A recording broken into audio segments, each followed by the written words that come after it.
नमस्कार, आप देख रहे हैं भारत 24। मैं हूं आपके साथ पूर्णिमा मिश्रा। मोदी सरकार सबका साथ, सबका विकास और सबका विश्वास के मंत्र के साथ आगे बढ़ रही है। बीजेपी की ओर से दावा किया जाता है कि उसकी योजनाओं का फायदा बिना किसी भेदभाव के साथ सभी को पहुंचता है। मुस्लिमों के सामाजिक आर्थिक विकास के लिए तो खास तौर पर मोदी सरकार में काम किया जा रहा है ताकि देश की विविधता भी बनी रहे और कोई खुद को अलग ना समझे। इसी कड़ी में मुस्लिम महिलाओं को ट्रिपल तलाक से आजादी मिली, वहीं मदरसों को आधुनिक शिक्षा के साथ जोड़ा जा रहा है। इन योजनाओं में मुसलमान खुद को कहां पाता है, यही जानने की कोशिश की है भारत 24 ने। तो आइए शुरू करते हैं मोदी, मुल्क और मुसलमान। मोदी जी अगर आज से और 20 साल पहले अगर इस देश के प्रधानमंत्री बन गए होते तो मुझे लगता है कि मुसलमानों की स्थिति कुछ और होती। जब से धारा 370 भारतीय जनता पार्टी ने श्री नरेंद्र मोदी जी ने जब से हटाया, कश्मीर का युवा बोलता है आज के डेट में असल में हम अब जाके आजाद हुए। 3 तलाक के इससे हमारे उसमें काफी फायदा हुआ है लेडीज को। मोदी जी की जो स्कीम चली है अल्पसंख्यक समुदाय के लिए, उसमें मुस्लिम बहुत आगे जा भी रहा है और बढ़ भी रहा है। नमस्कार, स्वागत है आपका भारत 24 की खास पेशकश मोदी, मुल्क और मुसलमान में, जहां हम पड़ताल करते हैं कि देश के प्रधानमंत्री नरेंद्र मोदी और उनकी सरकार के 12 वर्ष के कार्यकाल को मुल्क का मुसलमान कैसे आंकता है। मैं रोबिन शर्मा हूं और हमारी मौजूदगी इस वक्त शिमला में है। शिमला को आप हिमाचल प्रदेश की राजधानी और साथ में पर्यटन नगरी के तौर पर जानते हैं, लेकिन आज हम पड़ताल करेंगे कि पहाड़ का मुसलमान प्रदेश के प्रधानमंत्री, देश के प्रधानमंत्री और उनकी सरकार के बारे में क्या सोचता है। हमारे साथ कुछ लोग बात करने के लिए यहाँ पर मौजूद हैं, उनसे जानते हैं, उनसे आखिरकार बात करने का प्रयास करते हैं कि आखिर क्या उनका जो सोचना है, क्योंकि 12 वर्ष जो है प्रधानमंत्री मोदी पूरे कर चुके हैं, तो ऐसे में क्या वो सोचते हैं इस पूरे कार्यकाल के बारे में। मोदी, मुल्क और मुसलमान जैसा हमारा कार्यक्रम भी है, तो साफ तौर पर, जाहिर तौर पर हम बात कर रहे हैं कि मुसलमानों का क्या सोचना है प्रधानमंत्री मोदी के कार्यकाल को लेकर, उनकी योजनाओं को लेकर। तो जैसा प्रधानमंत्री मोदी भी लगातार अपने भाषणों में कहते आए हैं कि सबका साथ, सबका विकास, तो क्या हकीकत भी कुछ ऐसी है? देखिए, मोदी, मुल्क और मुसलमान, ये मोदी जी अगर आज से और 20 साल पहले अगर इस देश के प्रधानमंत्री बन गए होते तो मुझे लगता है कि मुसलमानों की स्थिति कुछ और होती। लेकिन अब भी उनको मुख्यधारा में जोड़ने का जो प्रयास मोदी जी कर रहे हैं, मोदी जी की जो टीम पूरी लगातार पूरे देश में है, उसकी कल्पना भी नहीं की जा सकती। एक छोटे से छोटे कार्यकर्ता छोटे छोटे कस्बे के लिए लगातार प्रयास हो रहे हैं, चाहे वो उज्ज्वला योजना हो गया, 80 करोड़ लोगों को जो खाना दिया जा रहा है, उसमें मुसलमान, उसमें कहीं गिनती नहीं हो रही, मुसलमानों को भी दिया जा रहा है। उज्ज्वला योजना के लिए घर के लिए अगर आप बात करें तो 13 लाख घर जो इंडिविजुअल मुसलमानों को मिले हैं। ऐसे नहीं, मैं कहा हूं कि अगर ये मोदी जी पहले आ जाता है तो आज जो 40 साल से 70 साल से कांग्रेस ने जो हालात मुसलमानों की बद से बदतर कर दिए वो ना होती। लेकिन नैरेटिव तो गढ़ा जाता है कि जो भाजपा है वो मुस्लिम विरोधी है, तो क्या आपको भी ऐसा महसूस होता है? बिल्कुल, ये नैरेटिव आज से नहीं काटा जाता। जब कहते हैं कि जी मोदी ऐसा आएगा तो ऐसा हो जाएगा, इससे ज्यादा दंगे जब से मोदी आए, इससे ज्यादा दंगे कांग्रेस काल में हुए, इससे ज्यादा मुसलमान कांग्रेस काल में। मैं आपको छोटा सा उदाहरण देना चाहता हूँ।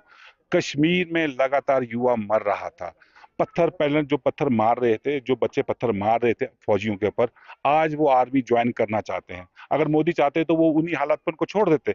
लेकिन आज देखो, वहां वंदे एक्सप्रेस पहुंच गई है, वहां का टूरिज्म देखो, और बच्चे वहां आर्मी में जाना चाहते हैं, पुलिस में जाना चाहते हैं, नौकरी करना चाहते हैं। टूरिज्म देखो, करोड़ों करोड़ों जो टूरिस्ट है वहां पहुंच रहे, सिर्फ मोदी जी के लिए। तो जाहिर तौर पर जो मुल्क का मुसलमान है वो भी रिकॉग्नाइज कर रहा है उनके कामों को, और जैसा अभी बिलाल जी ने कहा कि एक मुख्य धारा में जोड़ने का जो काम है वो मुसलमानों को हुआ है। तो एक अधिवक्ता के तौर पर और एक नागरिक के तौर पर कैसे देखते हैं आप प्रधानमंत्री मोदी के कार्यकाल?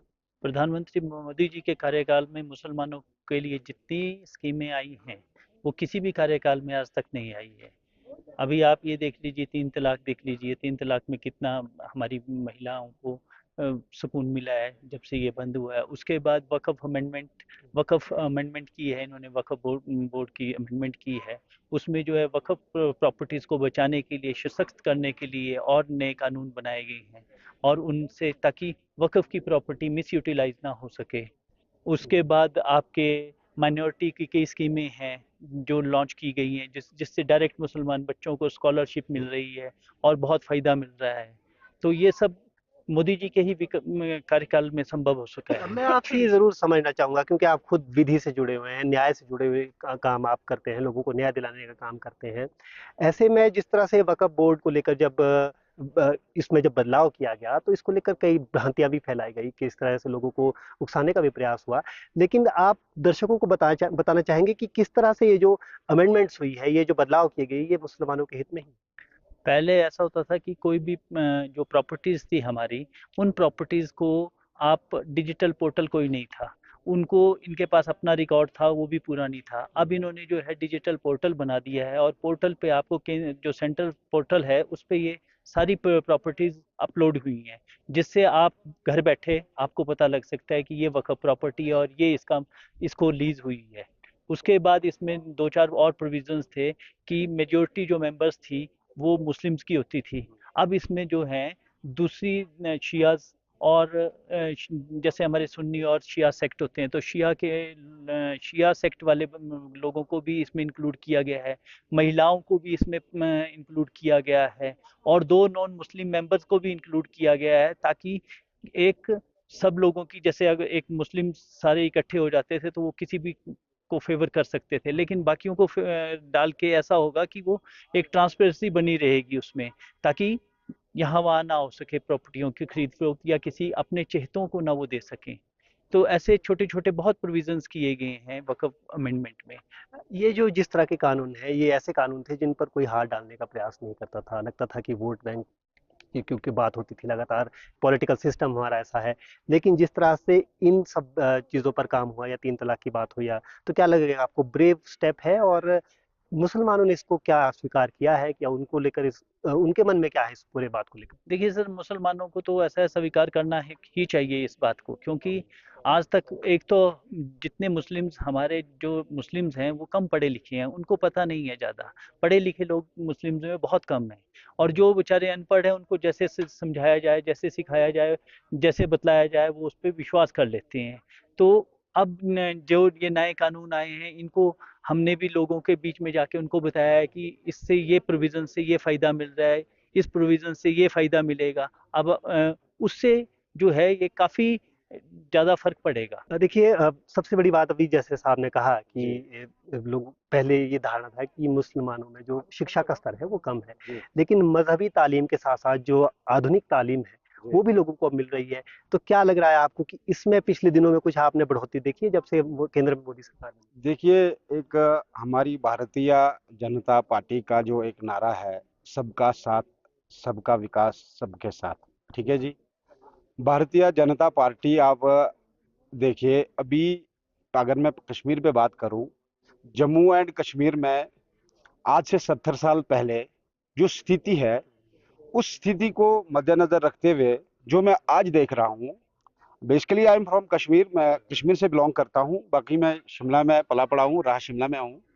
तो मैं जो आज से पहले जो मैं कश्मीर में मैंने हाल जो देखा था, हमारे कश्मीर में जब हम ट्रेवल करते थे जम्मू कश्मीर के लिए, जम्मू एंड कश्मीर, जब हम जम्मू से कश्मीर जाते थे तो हमारे जम्मू से कश्मीर जाने में लगता था कम से कम 12 से 13 घंटे।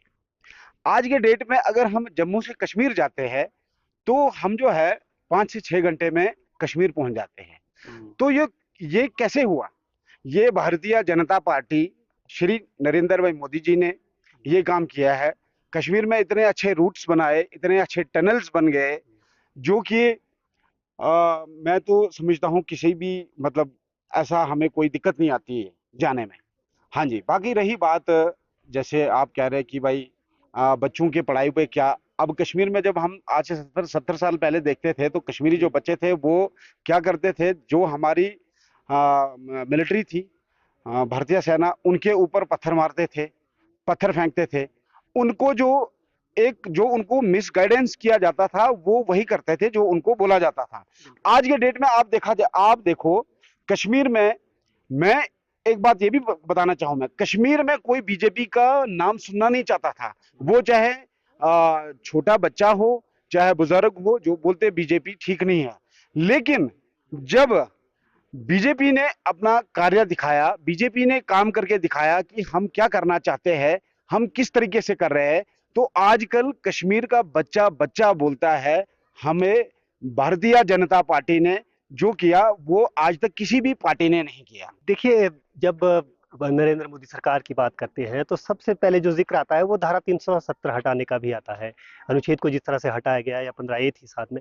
तो अब क्योंकि हमारे साथ यहाँ कश्मीर से आने वाले एक युवा हैं और ये शायद आपने वो समय देखा होगा जी। जब 370 वहाँ थी और आपकी उम्र इतनी है कि अब जब से हटी है तब से भी आप वहाँ पे हालात देखते हैं, जाते आते जी, रहते होंगे। तो जी। क्या हालातों में आपने परिवर्तन देखा? धारा 370 जब कश्मीर में थी, इससे पहले हटाने से पहले जब कश्मीर में धारा 370 था, अगर क्या होता था थोड़ा सा भी कोई भी मतलब क्या होता था कि बच्चों ने पत्थर फेंके और हालात ऐसे होते थे कि मतलब कोई बच्चा ना तो स्कूल जा पाता था, ना तो कोई बिजनेसमैन दुकान खोल पाता था, ना तो वो कोई मतलब कोई अपना काम कर ही नहीं पाता था।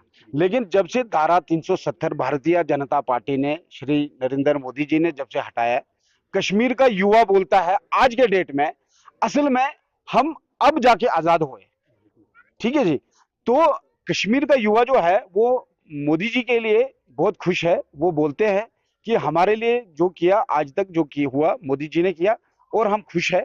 कश्मीर का युवा, कश्मीर का बिजनेसमैन, कश्मीर का जो भी इंसान है वो बहुत अच्छे से अपना काम कर रहा है, अपनी पढ़ाई कर रहा है, अपना बिजनेस कर रहा है जी। तो आपने सुना कि लोग जो है वो धारा 370 के हट जाने के बाद ज्यादा आजाद महसूस कर रहे हैं। देखिए, प्रधानमंत्री लगातार आधी आबादी की बात करते आए हैं कि देश की आधी आबादी यानी महिलाएं वो देश की आधी शक्ति भी हैं। और जब आधी शक्ति की बात करते हैं तो 3 तलाक का जो जिक्र है वो खुद ही जहन में आता है। और यहाँ कुछ महिलाएं भी हैं, उनसे भी बात करने का प्रयास करेंगे। क्या नाम है आपका? मेरा नाम शबीना। शबीना जी, क्योंकि 3 तलाक की बात हो रही है, अ, किस तरह से देखते हैं इस फैसले को? जिस तरह से जब ये किया गया था ये फैसला तो इसको लेकर काफी विरोध भी देखने को मिला था, लेकिन आप मुसलमान के तौर पर, एक महिला के तौर पर आप इस फैसले को कैसे देखते हैं? नहीं, 3 तलाक के इससे हमारे उसमें काफी फायदा हुआ है लेडीज को। पहले वो था कि ये फोन पे कर देते थे, मैसेज करके कर देते थे, उस चीज में कमी आई है और लड़ाई झगड़े भी कम हुए और लेडीज में से ये डर खत्म हुआ है। तो इसलिए हम मोदी जी का धन्यवाद करना चाहते हैं इस चीज के लिए। तो लगता है कि महिलाओं को ज्यादा शक्ति महसूस हुई है, उसके बाद से उनको हाँ जी। ज्यादा सेफ्टी महसूस हुई है। हाँ जी, सेफ्टी महसूस हुई है और झगड़े में कमी आई है घरों में और डर खत्म हुआ है लेडीज में से कि वो फोन पे कर देते थे, मैसेज में कर देते थे, तो वो चीज खत्म हो गई। जब हम बात करते हैं तालीम की तो क्योंकि ऐसा मान्यता है कि महिलाओं को कम पढ़ाया जाता है, लेकिन क्योंकि बेटी बचाओ बेटी पढ़ाओ जैसी योजनाएं भी ये सरकार लेकर आई है, तो क्या लगता है उसका असर भी कुछ आप यहाँ पे देखने को मिला है? और कम्युनिटी में जो बेटियां हैं उनको पढ़ाया जा रहा है? हाँ जी, अब तो लेडीज बच्चे बहुत पढ़ाई जा रही है, काफी फर्क पड़ा है। कुछ और लोग भी हैं। क्या नाम है सर? मेरा नाम सलीम खान है जी।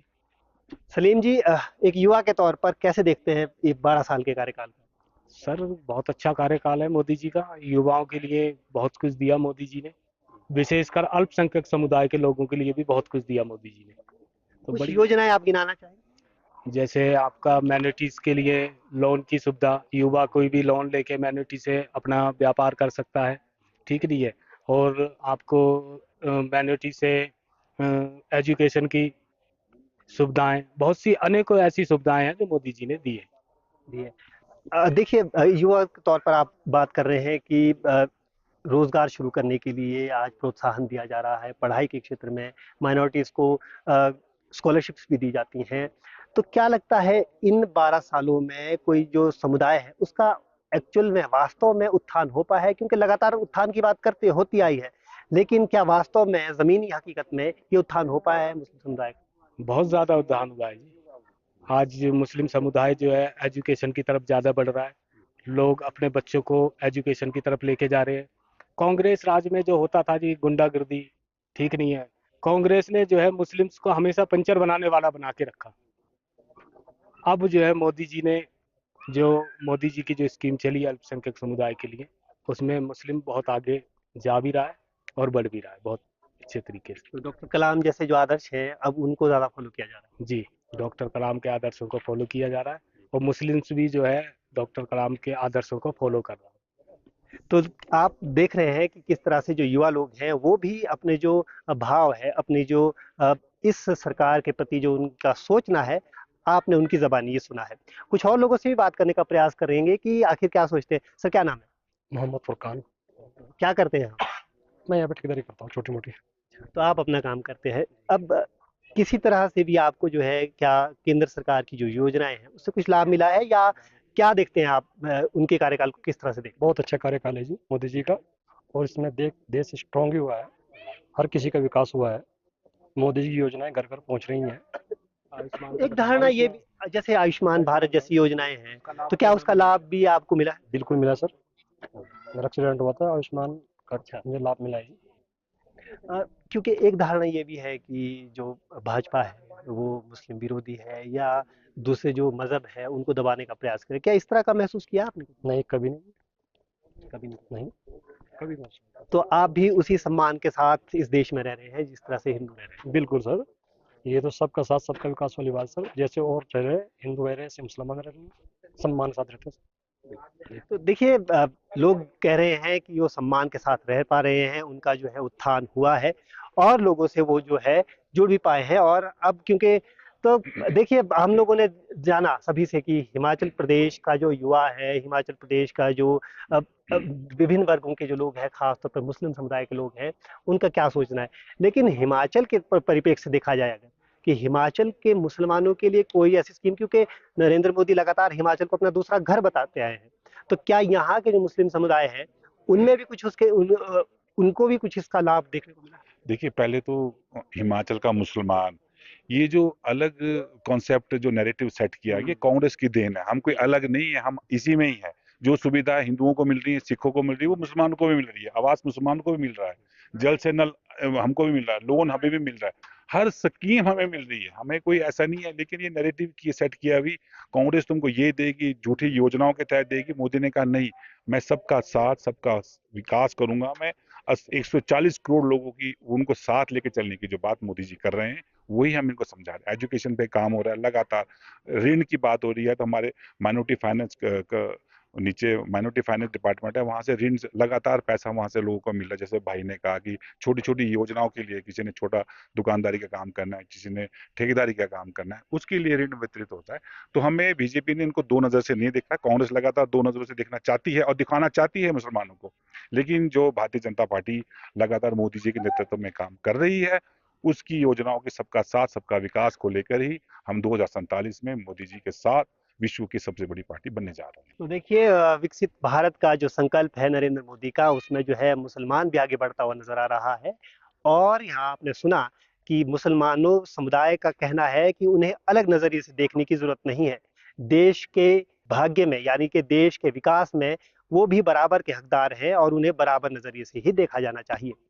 आपने सुना पहाड़ के मुसलमान का मोदी मुल्क और मुसलमान कार्यक्रम में क्या है उनका कहना।